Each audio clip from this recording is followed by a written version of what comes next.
You are welcome to the Wealthy Continent channel, a channel dedicated to the great people and continent of Africa. Remember, it is not the place that defines the status of the people.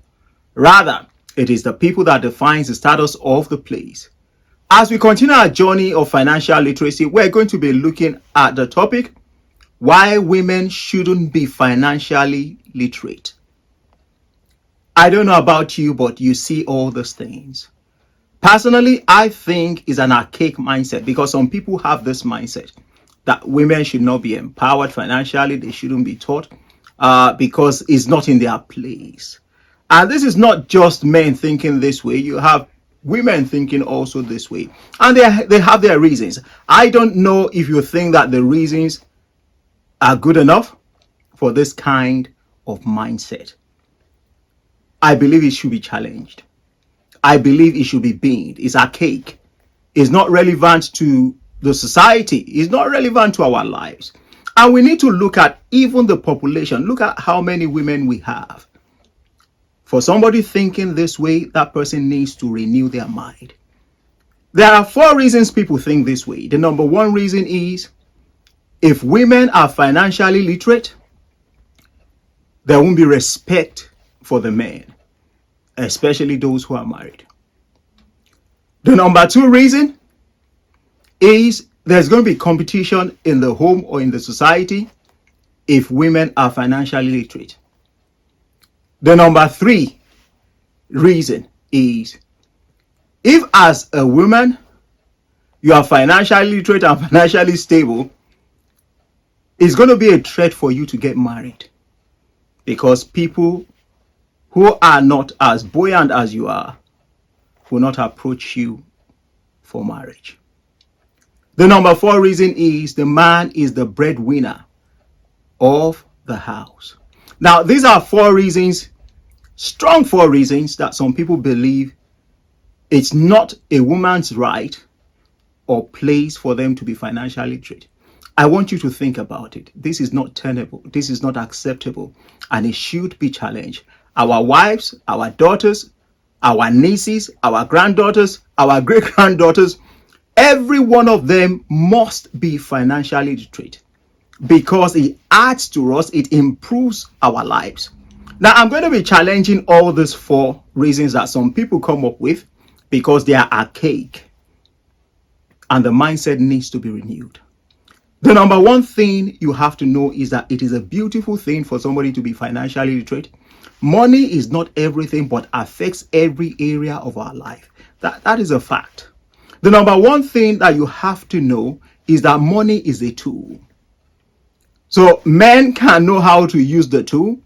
Women can know how to use the tool. Children can know how to use the tool. And it's best for us to all know how to use the tool because it's going to improve the way we live and what we do. So money is a tool. The number 2 reason is that it doesn't have a personality of its own. Money doesn't have a personality of its own. It takes on the personality of the person handling it. So if somebody is telling me that the reason women should not be financially literate is because they are not going to respect their husbands or respect the man, I want you to understand that unless that person you are getting married to has issues, respect is not demanded, respect is earned.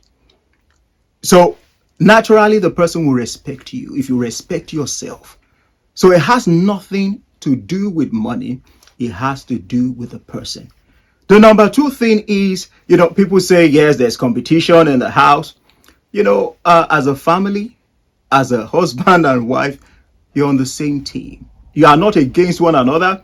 There's no competition. You are not proving a point to one another because you are one. So if anybody says there's a competition, there's going to be a competition in the house, it's because that person lacks confidence in themselves and they feel threatened because they are not financially literate.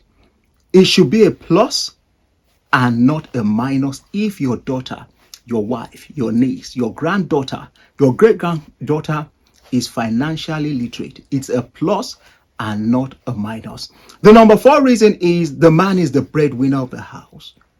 Now, there is nothing wrong if the wife is working or your daughter is working and she wants to contribute and bring something to the table. There is absolutely nothing wrong. It's one family. You're on the same team. Now, somebody will say, yes, but my wife is not working. She looks after the children. I want you to know that that's work on its own. And it's not just, something that is not difficult. It's a work that is challenging, that needs commitment, that needs time. So even if she's not contributing financially, what she's doing brings a lot of input to the family. And you have to know that it's work. Secondly, that you have to know is that she needs to be a good manager of resources. Otherwise, you're not going to stretch the money. She's taking care of the children. At the same time, she's looking after the home. So it's a plus. It's not just the man's work. It's a plus if she is financially literate, because the resources will be well managed. My personal view is that women should be financially literate. They should be encouraged. Our daughters, our wives, our granddaughters, our great-granddaughters should be encouraged. And if you're a parent, if you're a husband, you need to encourage your daughter. You need to encourage your wife. You need to encourage your auntie. You need to encourage the lady to be financially literate. It is important. I want you to know that financial literacy doesn't jump on people. It's something that you learn. It is something that you exercise. It is your attitude to money. It is about the discipline that you have. I believe every woman should be financially literate. If you have been getting value from our videos, we'd like you to consider subscribing to our channel, clicking on that like button, and sharing with others. Remember, a candle does not lose its value by giving light to others. Thanks for watching. We will see you next time.